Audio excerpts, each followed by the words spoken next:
and got to make some new connections. My name is Leslie Schwein. I'm a Marine Safety Captain for the Huntington Beach Fire Department, Marine Safety Division. I've been lifeguarding for 12 years as a seasonal, and then this will be my second year as a full-time lifeguard. I've been involved in drowning prevention for the last 3-4 years, I would say, throughout my career, and then I wrote my master's thesis on drowning prevention, so definitely an ultra lifeguard nerd. But I'm happy to be your moderator today and looking forward to the presentations we have. So our first presentation will be from Kristen Thompson. She'll be doing tips and peer support for water-related emergencies. Kristen Thompson is the EMS Division Chief for the Newport Beach Fire Department, as well as a registered nurse. She heads up the Behavioral Health Program for Newport Beach Fire and Lifeguards, and is the Peer Support Lead Coordinator for the OC Peer Support Mutual Aid Program.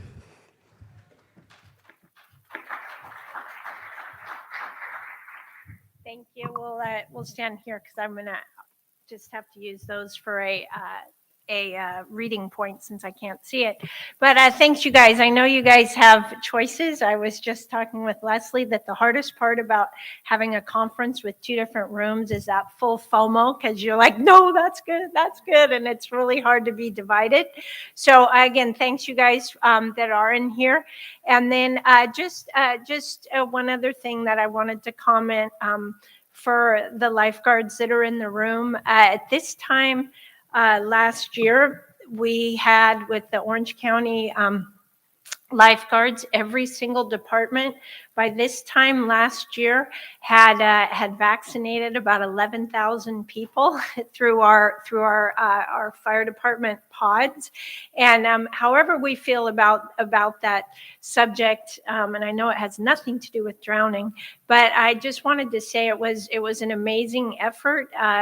On December 26th, vaccines had only been approved for 2 weeks in the U.S., and the lifeguards came together at the Huntington Central Net. It was a Huntington, Newport, kind of were the leads, but we had other fire departments, and it was 99% staffed with lifeguards, and every single Orange County fire and lifeguard agency provided staffing for that event.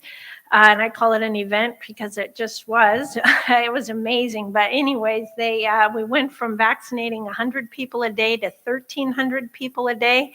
And then also the lifeguards that helped us were the first lifeguards in the nation to actually start vaccinating the public. So that was something that Orange County did. And I just wanted a huge thank you to our lifeguards, because it wouldn't have happened. We wouldn't have had the staffing and the ability to do that. And many of those lifeguards are here today that were both vaccinating and helping us. Anyway, sorry, now I'm getting into that. But all right, so just a couple of behavioral health things.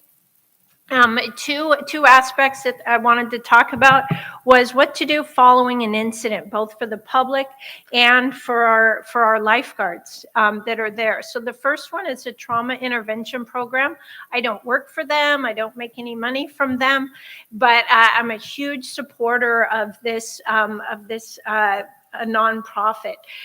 We've had it in Newport for about 6 years, but what they do is they provide services to the public following a traumatic incident. So they're, like I said, they're national, they're nonprofit. They started in OC in '95. We've had them in Newport since 2016, and their motto is citizens helping citizens. They're volunteers. And how trauma intervention program works is your city pays for it, and it's about 12 cents per citizen annually. So if you had 100,000 residents, it's about 12,000 annually. And there's no fee response. So they could help your city out 100 times or 600 times. It's the same fee. They don't care. They never charge the victims or their families or their friends. It's totally free, and it's paid for by the city. And it's 24/7 response, 365 days a year, whether it's nights, holidays, or weekends. It doesn't matter. They send volunteers. That's part of the contract. Their volunteers are amazing. They are extremely well trained, professional. They really help the whole scene that's happening. They're highly vetted, and I'll go into a little bit more about what they do, but we appreciate them because they're the liaison between us and either the victims, the hospital, the mortuary, the coroner. These guys really step in and help with that liaison work, and I'll go into that in a minute. And they have an extensive resource and referral book. Their book is about 3 inches thick. That helps with everything related to whatever type of incident it is, from losing your pet in a fire to being present while your 2-year-old's being dug out of the sand. It's pretty incredible what they do. Resource-wise, I could talk about that for a long time. It's amazing. But so how it happens is T.I.P.S is launched by public safety, either PD or fire, and basically we just call our dispatch, and we say we need T.I.P.S, and they have a volunteer there within 20-25 minutes. A lot of times it's less than that. And their whole motto is no event is too big or too small. Like I said, we've had it for people that have been traumatized by having their dog run over in front of them, and we responded for various reasons. I mean, there is no job too big or too small for these guys.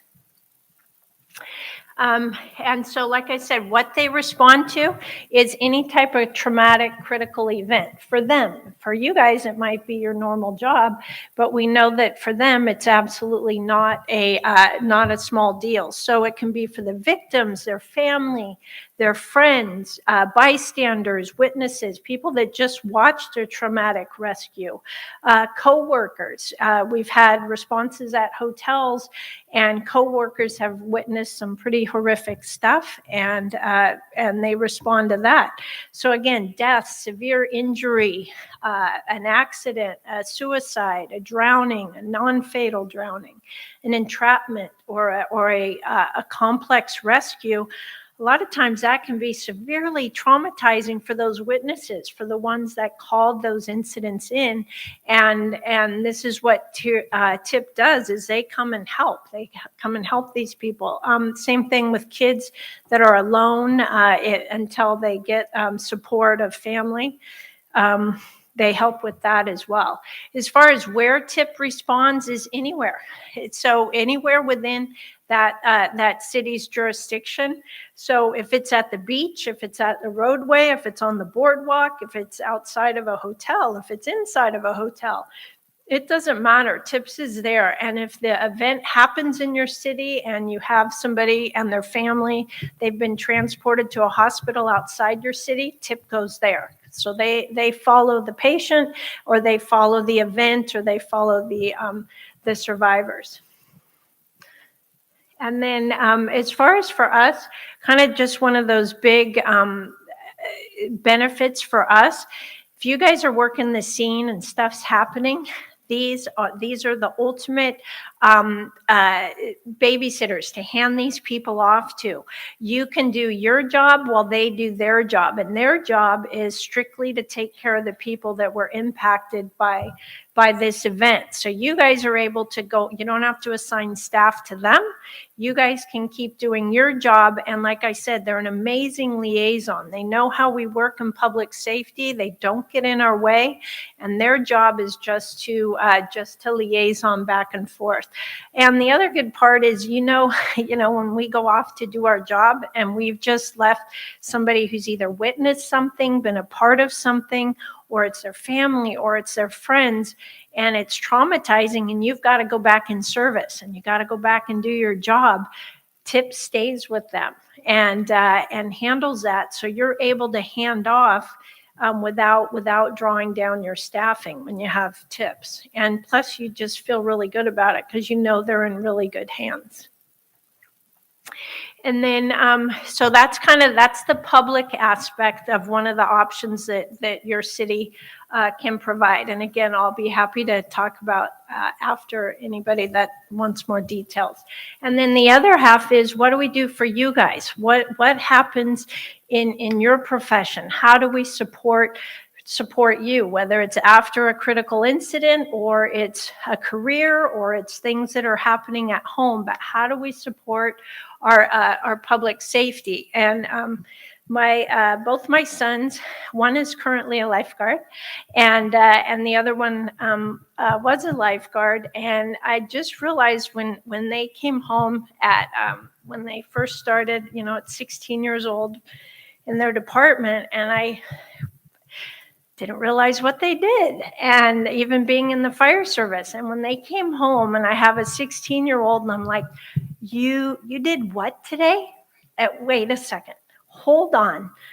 How does this compute? How does this work with a 16-year-old's mind doing something in public safety that you don't do? You can't be a cop at 16. You can't be a firefighter at 16. I was like, okay, holy hell, you can't, and that's what you were doing. And that's still happening now. So, I mean, the behavioral health for public safety is just something that we really have to take seriously. We want you guys to have good careers, and as well as be healthy mentally, especially when you come home, and just how do we process this stuff that happens. So for public safety, and I'll try to just do this briefly, but again, fire, lifeguards, and PD, those three arms of public safety that really need a behavioral health program. So a behavioral health program, the legs that it should consist of is peer support, and then professional counseling or clinicians, and chaplains is the other part of that leg. And then you have to have a coordinator to kind of bring all these things together. So as far as peer support, definitely if you're in here, if you have a team, you may need to just help maintain it and help it grow. If you don't have a peer support team, then it's definitely something that needs your time and efforts and attention to establish a peer support team. So you can get their training through a professional company or an established program, and you can talk to me after about the options that are out there for lifeguards. It's all part of our public safety peer support training. That's fire, PD, and lifeguards. But they have advanced and basic peer support training, as well as CISM training, and it's all ranks, just like we do in fire and just like we do in PD. It's all ranks. Whether we have in Newport, we have seasonal lifeguards. We have, for us, it's captains. We have chiefs that are all peer support trained, because you got to have that mix. You got to have that ability for somebody in that rank to talk to another peer supporter in that rank. It can be a little hard when you start swapping ranks. Just sometimes there's some mental that goes with that. Or seasonal may not want to talk to a chief about peer support issues. And then just briefly on confidentiality and trust, peer support, we had a law that was signed into effect 2 years ago, and it does give a certain level of confidentiality to peer support, but that doesn't extend to anything criminal, and that can be changed within your own department as far as what's confidential or not. If they broke a policy, if they did something like that, then that may not be covered confidentiality wise. But generally, it's trust. It's not, oh, did you hear? I just talked to so and so, and did you hear what happened to him? Did you hear what he did? Did you hear he's getting a divorce, or he's getting separated, or did you hear what he did when he was partying? That stuff's all confidential. And but again, there's a little bit of professional boundaries with some other things. And then your peer support definitely needs a lead. And then a big part is educating your department on what peer support does, as well as the behavioral health aspects of that. So for us in Newport, we have, I think we're up to 15 now. We just had another class. And again, it's all ranks. And then as far as professional clinicians, it's something that you need to have in place beforehand and not wait till an event and then decide, okay, now what are we going to do? It's something to be proactive on as far as either a contract with somebody or contacts. And again, you can talk to me after about how do I get clinicians that are at least in the contact list for referrals. They need to be culturally competent. They need to know what you do. They need to know what lifeguards do in their jobs, at least what PD or fire does.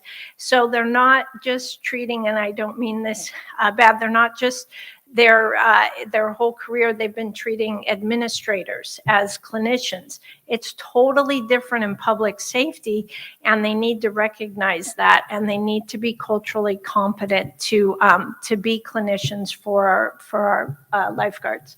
And then as far as training, I'm not going to go into that. It's pretty in depth, but there are things that you can look at with clinicians when you want to set up contracts of what type of background they have, so they're good referrals and a good fit for you.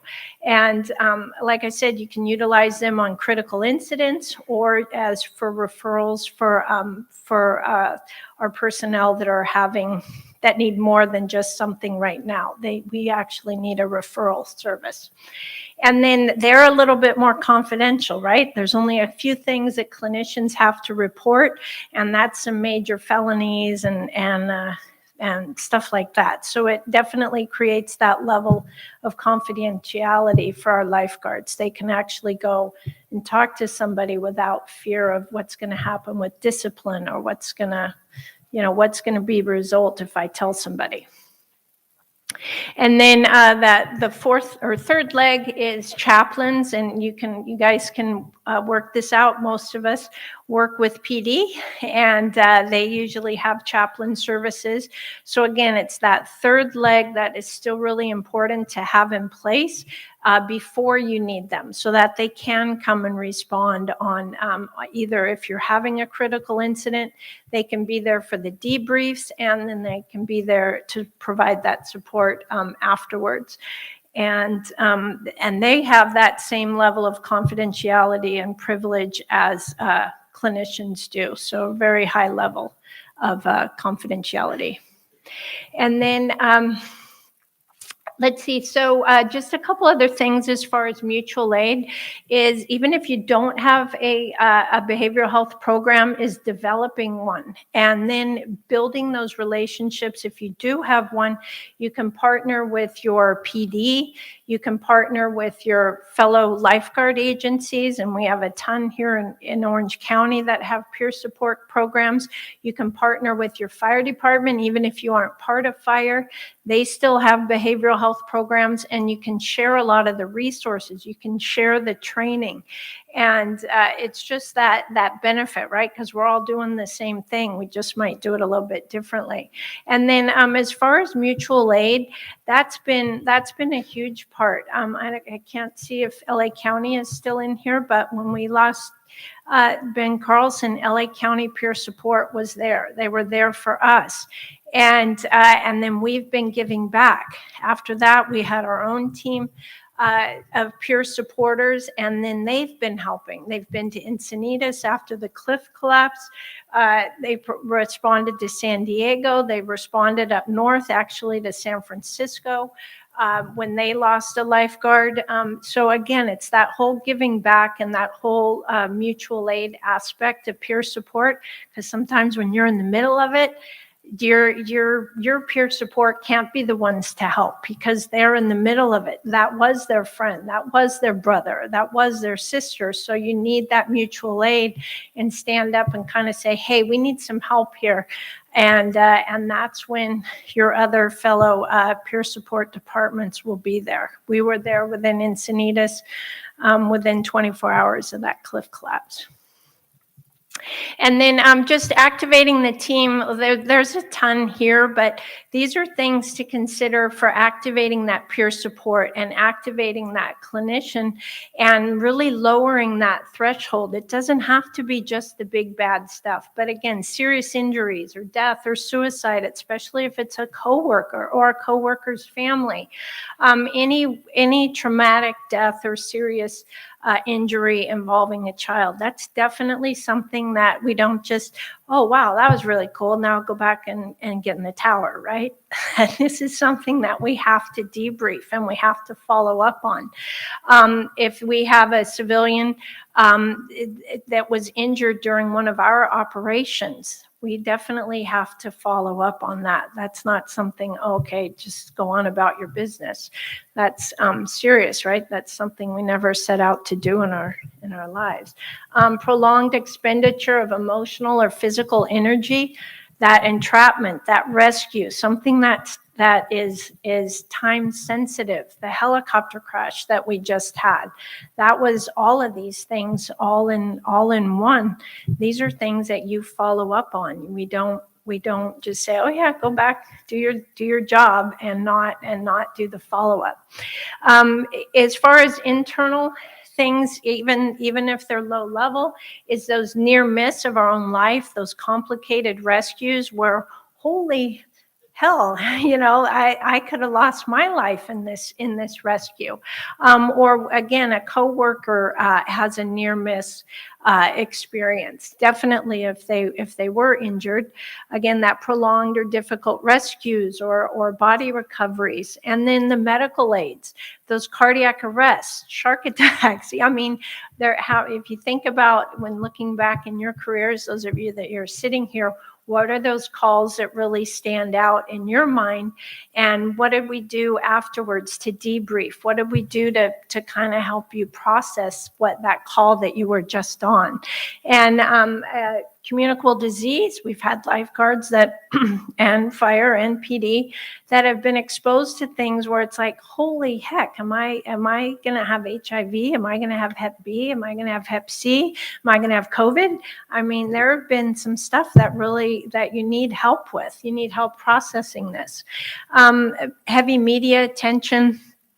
And for yourself, if you were part of an investigation or an arrest, then we have to support the behavioral health aspects of that as well. And then I don't know where we're at in time. Okay, for a minute. So just a couple things on stress recognition for us, for ourselves. So I'm going to try to just fly through these. So I did T.I.P, what we do for the public, and then a behavioral health program for us internally. And then these are just some tips on signs and symptoms and what we can do with behavioral health, whether it's ourselves or somebody that we recognize. Because the object is that when we have a behavioral health injury, and I'll say this again, when we have a behavioral health injury, is treating it the same way we do, I have a back problem. What are the signs and symptoms of a back problem? What's the treatment for a back problem? Who am I going to see? What am I going to do? What do I do about work? Those are the way that we need to present a behavioral health injury exactly the same way. I've injured my knee. No big deal. I got to go to the doctor. I got to get an x-ray. I got to get an MRI. I'm going to be on crutches. It's the same concept. So again, recognizing those signs and symptoms is kind of just briefly what I wanted to go over in case you guys do have in yourself or a coworker and you're like, wow, I have somebody who's struggling here. I have somebody who's wounded. I have somebody who's injured. I have somebody with signs and symptoms, just like you would recognize signs and symptoms of a stroke or a heart attack or an allergic reaction. It's the same concept. So after it can, and again, this doesn't have to be just after a single incident. This can be after multiple incidents that have happened. This can be work colliding with home life colliding with work life. It can be a combination. But just some of those symptoms, worry, anxiety, that hypervigilance. Hypervigilance is when, okay, something's going to happen. It's kind of like when you're on the job and you're always watching to do a drowning prevention. It's the same thing. It's that same concept of always being ready. Something bad is going to happen, or something bad could happen, and it's hard to turn off that hypervigilance, and it can happen at home just as much as it happens at work. Frustration or intolerance or impatience, things that don't normally bug you, now bug the holy heck out of you. And you had a little incident and it turned into that mountain instead of just a molehill. Irritable, anger outbursts, out of proportion again to that incident or issue. So again, these are just some things. Hey, I recognize that in my brother. I recognize that in my sister that I work with. Depression or feeling numb. Cognitive, absolutely, behavioral health can affect our cognitive and our concentration and our focus and our memory and our problem solving can definitely get knocked down a few notches. Nightmares and sleep disturbances, either sleeping all the time or I can't sleep at all. And teeth grinding and weight gain or weight loss. Definitely ETOH or drug use. That's it. That's a huge concern in public safety, just because it's used as one of those coping mechanisms for numbing. Risk taking, reckless behavior. Those are high in public safety anyways, but now they're on a whole new level. All right, are we done? Did I go over? All right. You know what? I'm going to be done. Again, I'm not going to go into all the stress things, but there's a lot of things that we can do. You guys can talk to me afterwards or you can see this. But again, just the biggie is we definitely want to destigmatize this. Like I said, it's just an injury. It's not a weakness, and that starts with us and our cultural change and accepting that. And then again, just have that behavioral health program for your members, even if you don't go to the means of having T.I.P.S, which is expensive, but peer support behavioral health programs aren't. All right, that's it.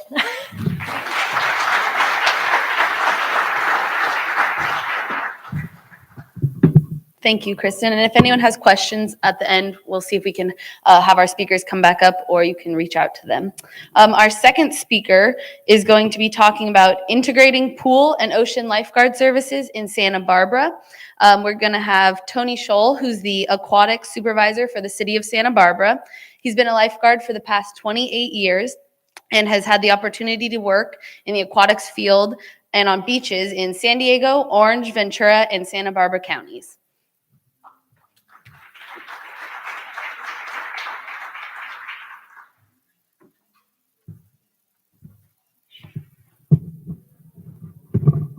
So thank you. I realized late last night once I got in here, I left all my written notes at home. So I'll hopefully not stumble through this too much. I got my computer, so TBD. Thank you. I'm really excited to be here. I'm not too excited to be out of my flip-flops, but I am excited to be here. I'm really excited. Back in 2019, when we first had the Southern California Water Safety Conference, I was super stoked to come in here because it brought together all the different aspects and agencies that have everything to do with aquatic safety and recreation. I go to a lot of these meetings with the beach side of things, and we focus on what we do there. And then I jump over and go to a lot of the meetings on the pool side of things and focus on what we do there. And this conference was great because it brings everybody together and starts breaking down those barriers that we all have. And so that's one of the things I'm talking about today is what we've done up in Santa Barbara to help push those barriers away, just to make a good community of life-saving professionals looking out for all bodies of water, regardless of what silo we currently work in. And so is one of my hopes about getting up here and speaking is that you guys somewhere throughout the next 2 days make some local connections with your respective agencies that you work with, and get some better partnerships going so you can start to work with each other to help to get more lifeguards around in your areas. One of the reasons that I said I'd speak is since last 5 years or so up in Santa Barbara, we have overhired for our lifeguards. And that's overhired both on the beach and on the pools, where a lot of agencies have been struggling to find people. I've been lucky enough to have more than I could use, which is a great problem to have. But the kids don't think so much when they don't get to work. But it's one of the things that we did is green button. So that's the old picture of our pool on the beach. I wish we still had the sand like that everywhere, but it's a parking lot now. But the pool's still there. You can still look out onto the beach from the pool, which is great. So what we did is we took a step back and looked at what the aquatics community is in Santa Barbara. One of the first things we decided to see was where do we start? And it's all with the Learn to Swim program. The Learn to Swim program, regardless if it was a formal lesson that people took or they got tossed in the pool from their parents, we learned to swim.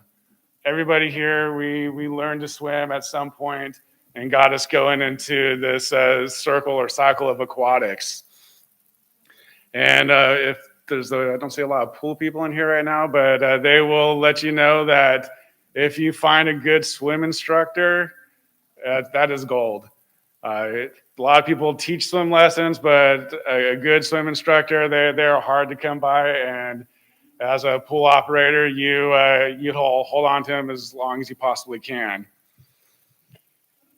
So then again, once you start moving out, you got our Learn to Swim program, the LTS, and all the swim instructors and lifeguards that go with it.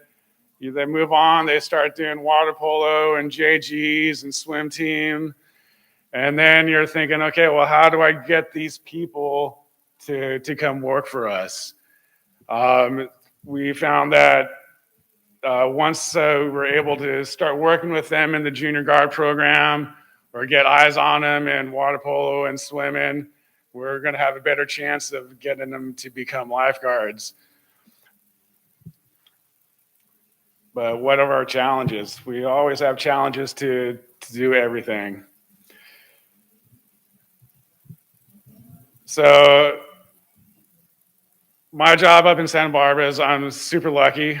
I get to oversee not only the pool lifeguards and Learn to Swim program, but I get to oversee the beach lifeguards and the junior lifeguard program, as well as any of the beach camps that we have going on up there. But again, it's always a struggle. I think it was 2015, we were operating with a very small group of lifeguards come through. We're barely making it through. We couldn't have that, so I wanted to change it up. And so we looked at our big picture of aquatics and made some small changes slowly over time to get this going. So now we're over and hiring. I hope I really didn't jinx it for this summer because we got tryouts coming up here in April. So I need them still to come out. But when we looked at it, we found that these were our probably top 3 challenges that we were facing to get people in. Recruiting water competent lifeguards. Water competent we looked at in 2 different ways. Everybody who's coming out for the beach side of things, they had good, strong swimming skills. They just weren't able to talk to people about how to improve and stay safe in the water as effectively as the pool candidates could. However, the pool candidates, they were great working with kids and teaching lessons, but they had some weaker swimming skills. And then finally was the aged out junior lifeguard participants that really spurred me on to start changing things. For all the beach sides out here, you go through with your junior lifeguards and you see these kids coming up from 8, 9, all the way up until where they could start working for you at 16. And you get to know these people. They are great. They got big hearts. They want to be a part of your aquatic system so badly, but be it as they may, they just don't have the swimming skills to do it. And we ended up, they go out, do the tryouts, they wouldn't make the swim. You say, thank you for your time, and you want to provide them another opportunity. And we were washing a lot of these people out of the aquatic system. I like to tell my son there are two types of people in this world. There are people that can, and there are people that do. And I tell them to be a doer. So everybody could swim, but not a lot of people want to jump in and do this job. And when we're starting to wash out people that wanted to be doers, that started to be a problem in my mind. So I wanted to start giving them opportunities and give them other areas that they can go into versus just being on the beach or the pools.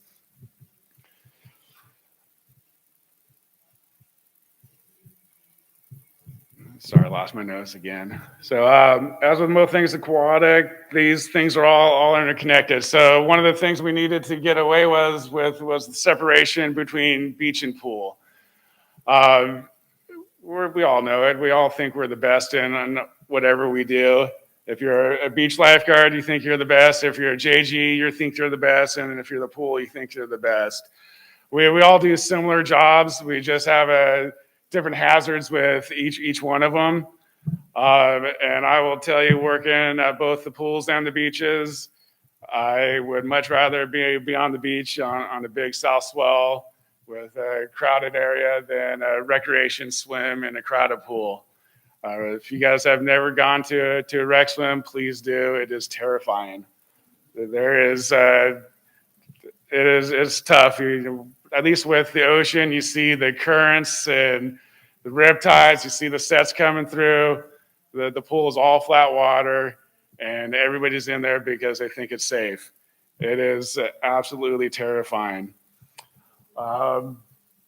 For the water competency, we talked about already. That's why I'm jumping around.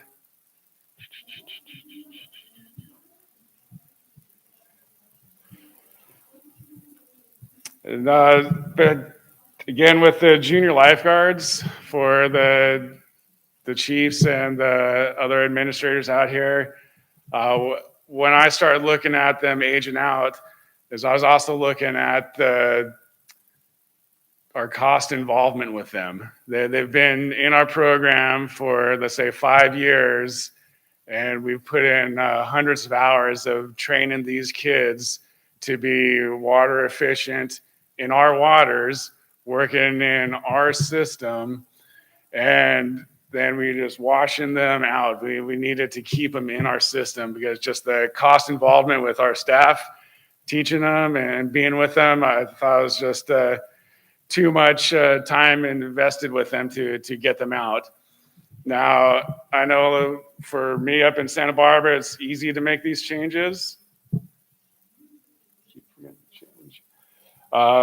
Because I'm lucky enough to oversee both departments or divisions.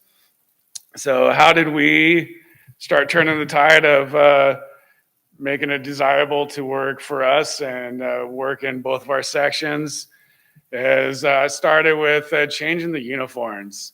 So when I first came in, I think we had 7 or 8 different uniforms between our beach lifeguards, our junior lifeguard instructors, our pool lifeguards, our swim instructors, our supervisors. It was just too much. So I whittled it down to one uniform for the lifeguards and another for our supervising staff. So it doesn't matter if you go out to the pool or you go out on the beach, you're going to see the same lifeguard uniform. Another thing we did, which I thought was just a super fun thing, is with our end of the summer banquet, we combined everybody together.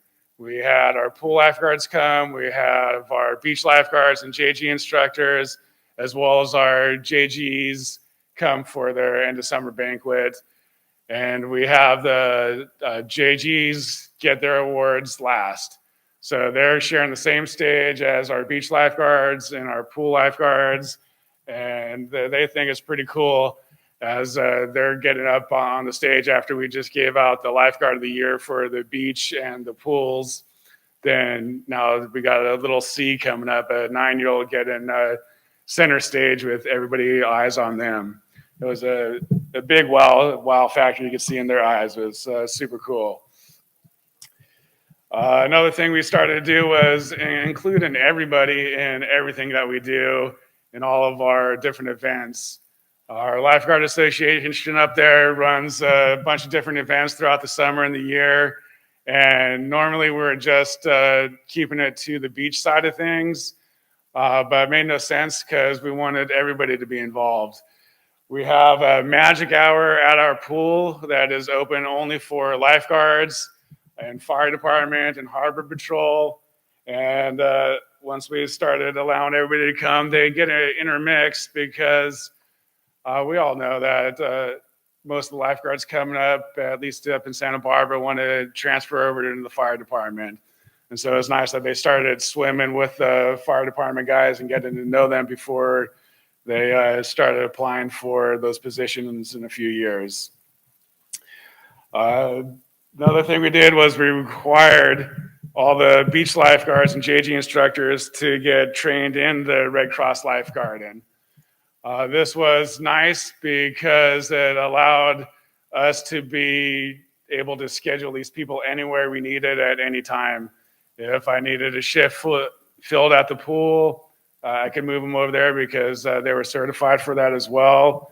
And it also gives those guys an opportunity when they go away to college to go work somewhere at one of the pools in town or wherever they're going to college, and keeps them on our payroll year round. And then we started promoting the pool as a desirable place to work for our junior lifeguards, not in our aides, but coming up through our aides. So we found that at 15, when you're eligible to start working at a pool, if they jumped out of the JG program for the summer and started getting paid and working for us, teaching swim lessons, they got to learn our system and get that responsibility going. So when they're 16 and could come over to the beach and be one of our JG aides and cadets and a beach guard, they were already light years ahead of all their friends that didn't come over. And now we can see it starts trickling over because there's like, oh, well, Owen, he worked at the pool for a year. He was our lead cadet. Now he's one of our JG instructors, and all the C's and younger kids coming up, they see that. And now they're going over and they're applying for the pool. This year, we're doing something a little different too. We're having some JG aides or cadets 1, so they're going to be 15. But I'm tricking them and having them go through and get their Red Cross lifeguard certification, and I'm going to put them on payroll, and they don't know it yet, but they will pick up some pool shifts for me. The parents like that too. I got all their emails. And it was great because we have all these kids. They are all doers, and if they're in our program, they want to be here and be with us. So this is Angel. She worked for us. She started at the pool. She came over, was a JG aide, then a JG instructor. And for Santa Barbara, we're a small agency. I know that, and I try to push everybody to work for us for a couple of years, and then depending on what they want to do with their career, I try to push them up to some bigger agencies. I like to push them towards state as one of the bigger agencies in our area. Angel, she ended up going over and working for Ventura State. She's there now. But bringing it back down to the full circle, last year her mom decided to come work for us. Her mom, Tracy, awesome. She raised 2 twin girls to be solid ocean people. And Tracy came over, and she is one of our top swim instructors. And it was fun to see that full circle of them come through. A lot of the results that we did was we got a good crop of water competent lifeguards now, regardless if they're coming into our pool system or onto our beaches. They are competent and safe in the water and can help everybody else out. And we're not aging out anybody anymore. We are keeping them in our program. So if they want to do this job, I'm going to find a place for them to do this job. And so we got a pretty good, solid community of water safe professionals out here, and up in Santa Barbara, and we're just going to continue that as long as we can. Thank you for sitting there while I stumbled through my presentation.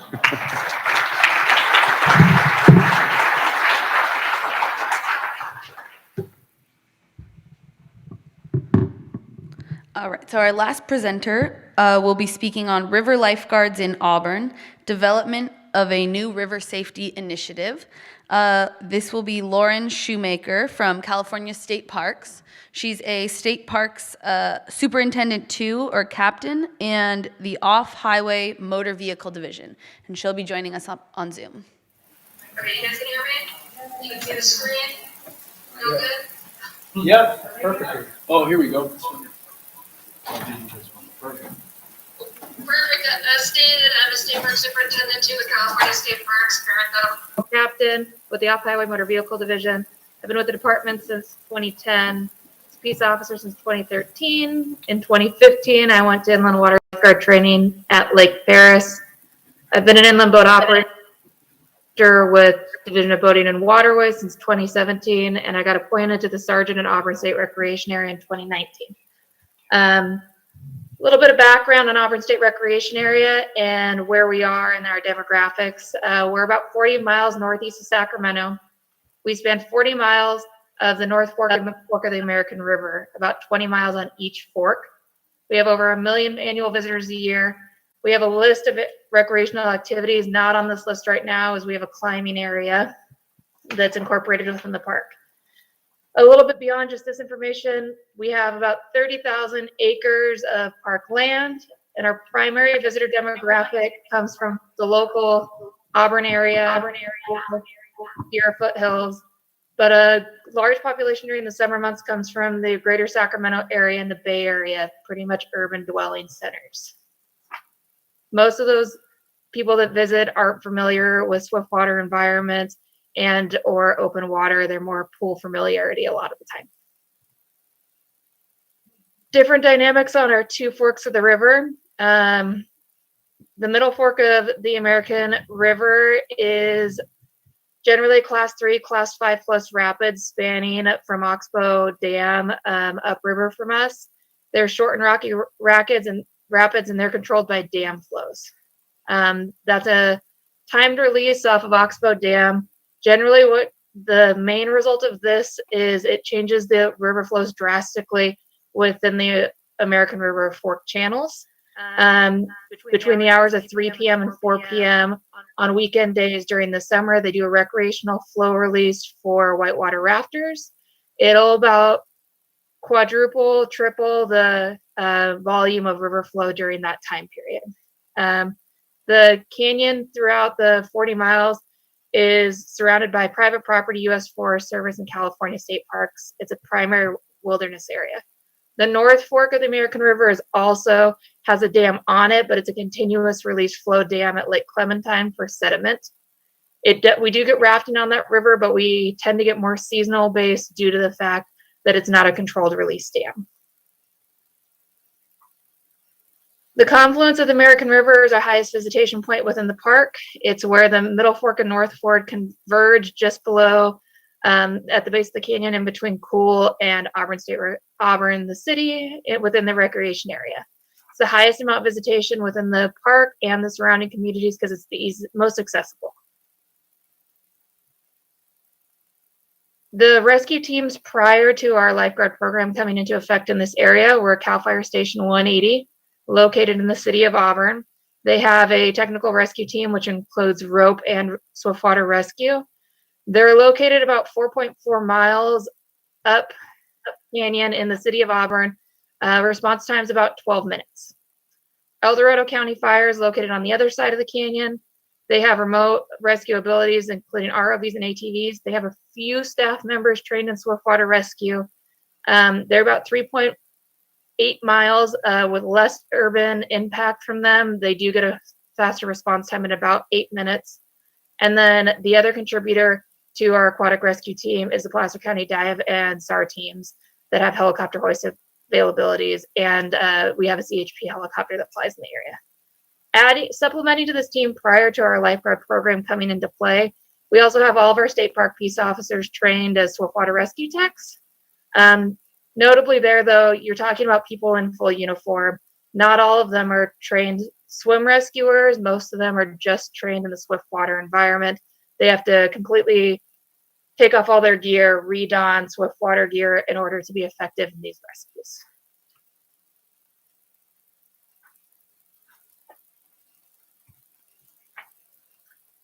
The prior campaigns used prior to this program in order to educate and provide safe water recreation within our community.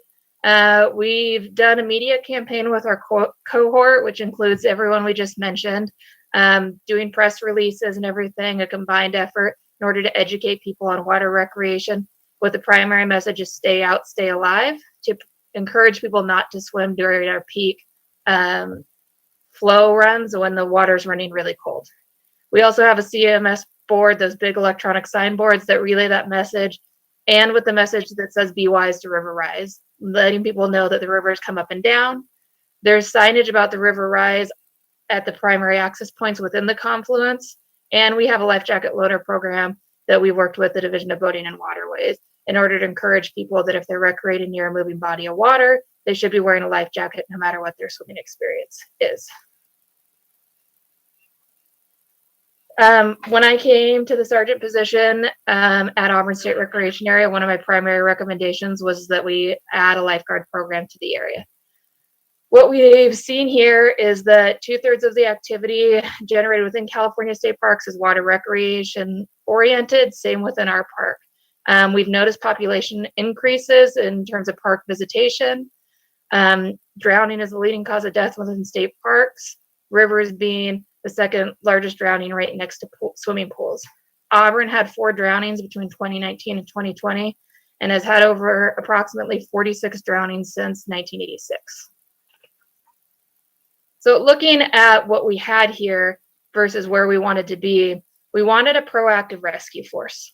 We wanted people that can make those early preventative contacts that prevent the rescue from happening, because if you've ever seen swiftwater drownings, they happen in seconds. So getting a swiftwater team here in 12 minutes, the time has already elapsed for that to become a rescue. It more goes into recovery mode at that point, unless we are actually able to get people on rocks or out of the water early on.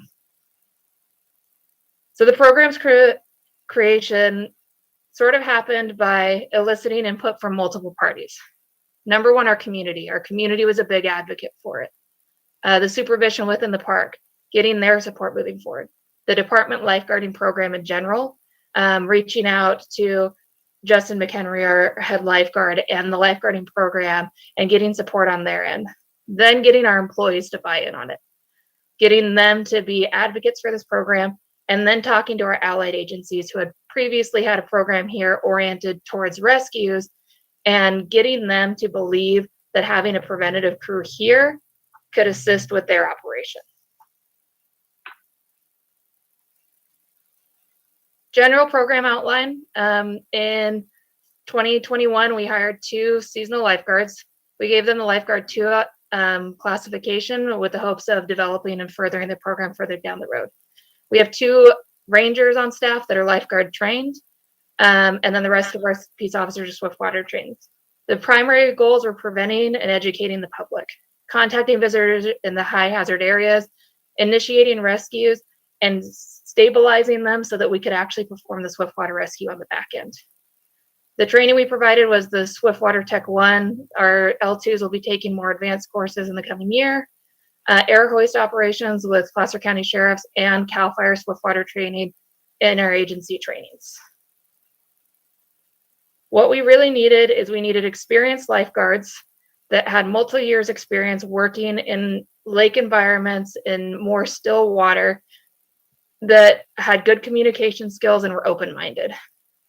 We identified our goals early and what our abilities were based off of only having 2 water rescuers that we could put into the water, and then gaining the training and experience. The results that came out of it is the 2 lifeguards, primary on Saturdays and Sundays, performed 2,235 safety contacts, 101 assists, 61 rescues, and we had no drownings in 2021. That's the number that speaks for itself for me, is that we were able to make those contacts early and prevent the drownings from happening. Some of the primary lessons we learned throughout this process was that we needed better radio communications with our allied agencies. We already had radio comms with them, but to be able, if we're putting lifeguards in the middle of the river on rocks, we needed to have water-equipped radios that they could communicate with our allied agencies, talk about resources needed in stabilizing the scenes, staffing and affecting our own rescues, noticing that with 2 lifeguards, we weren't going to be able to completely affect our own rescues, but we were going to be able to see and stabilize, and with the projection of growing that so that we would have our own swiftwater rescue team within the unit. Building an allied agency relationship, it was really hard to communicate the understanding that we were trying to add to the team. We weren't trying to detract from the team. So we were trying to put rescuers on scene so that we could use all of the resources more effectively. And then developing our own program policies regarding something new. What I would say is overall, this program couldn't have been effective without the support of 2 of our captains with CAL FIRE, Nick Salas and Andy Gregerson, working with those allied agencies and getting their buy-in to this program, the aquatics program within California State Parks, the support of State Park Superintendent Mike Howard, who advocated for this program and was open-minded to it, and the 2 lifeguards that we hired, Wyatt Jackson and Gordon Pershaw, who were adaptable and professional throughout the entire time and continue to work on growing. That's all I got. Thank you guys for your time.